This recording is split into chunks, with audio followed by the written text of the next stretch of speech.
All right, Lauren, thanks very much. Chinese President Xi Jinping facing resistance as he looks to impose a property tax plan. Many argue this could make it more expensive to speculate on property and help bring down prices. It doesn't matter what resistance he faces, though, because he is a communist country and running it. China home sales tumbling almost 17% last month as the debt crisis at China Evergrande Group is deterring buyers. Joining me right now is the CEO of the China Beige book, Leland Miller, is here. Leland, good to see you. Thanks very much for being here. Really want to get your take on the impact of all of this. 80% of China's household wealth tied up in real estate. So what effect has the Evergrande debacle had, and what about home sales slowing? What kind of an impact do you see that having on the Chinese economy and the broader economy in the globe? Well, a lot of Chinese never thought something like the Evergrande implosion would happen because they thought that, just like Americans did 10 years ago, that housing prices would go up and up and up. But it's a more severe situation for the reason you mentioned. 80% or so of Chinese household assets are invested in Chinese real estate. So when Chinese families are seeing this happen, structurally it may be a good idea. The party may think it's a good idea. But when families are looking around and they're seeing household values go down, and that's where they have the vast majority of their assets in, it's a very scary thing in terms of wealth destruction in China. Do you think that impacts the rest of the world as well?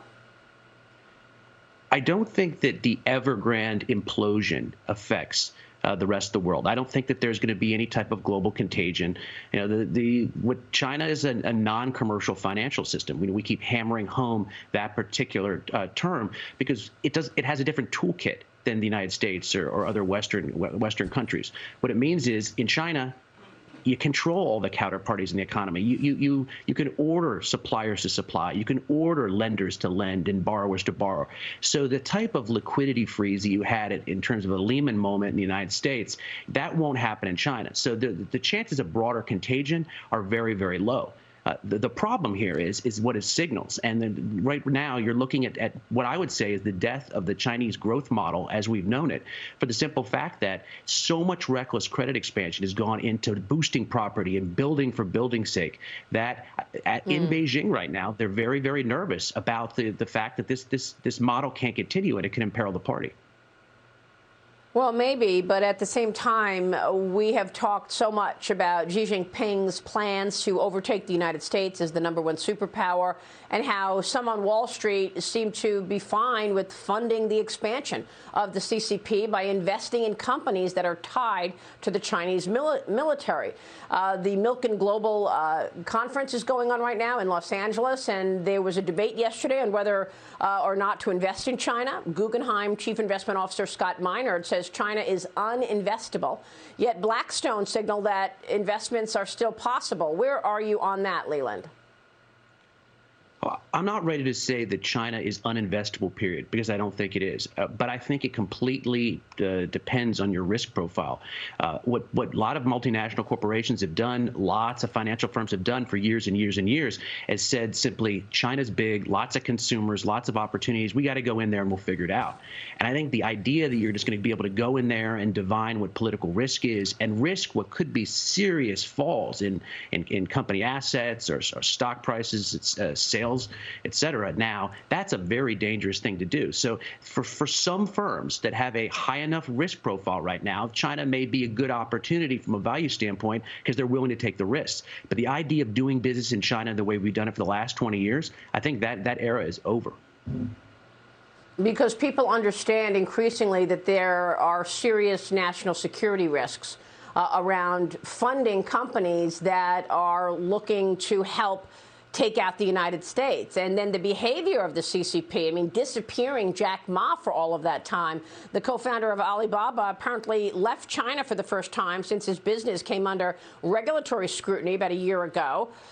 He was seen in Hong Kong, and now we understand he was traveling in Europe, but he's going back to China.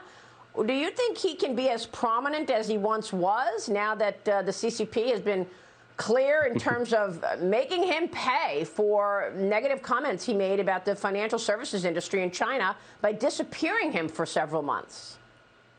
Yeah, I don't think there's any chance Jack could be as high profile as he used to be. And more importantly, I don't think he would be willing to be, because he sees the risks and what happens if you become this high profile opposition figure in China. It's not a political opposition figure, but you're someone who's high profile, who people know. So I don't think Jack is going to want to show his face around that much. Right now, I think he's happy to keep his whatever level of assets they're allowing to keep his head down, try to move on with his life. But I don't think that his job is going to be popping up and making comments about the party anytime soon. So, Leland, before you go, what's your take on these Wall Street firms that are getting this honeypot from the CCP? They gave J.P. Morgan a honeypot, saying you can own 100% of your business in China. Yesterday, we reported Goldman Sachs got the 100% go-ahead. It's not typical that an American company, a foreign company, can own 100% of its business, and yet Xi Jinping seems to be giving it to select Wall Street firms. Your thoughts? Well, it's smart from Beijing's view. Look, we've been railing on this for years and years and years, and not because we expect it to stop, because it won't. But people have to realize that certain firms who are giving a huge incentive to invest in China are going to go in there. They're profit-seeking companies. But then if they're talking about China, you got to realize that they're talking their book when they're defending certain things that the regime is doing.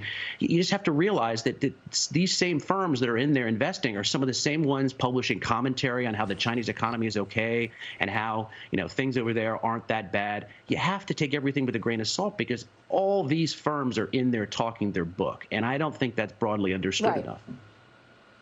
That's exactly right. People like Larry Fink and Ray Dalio, who are managing money for the CCP and funding the Chinese Communist Party's expansion, despite a comment and a goal of the CCP to overtake the United States. And anybody who goes against them will get their head smashed in, which is, of course, what Xi Jinping said at his anniversary celebration of the Communist Party. Leland, it's always a pleasure to get your take. We so appreciate you being here this morning. Thank you, sir.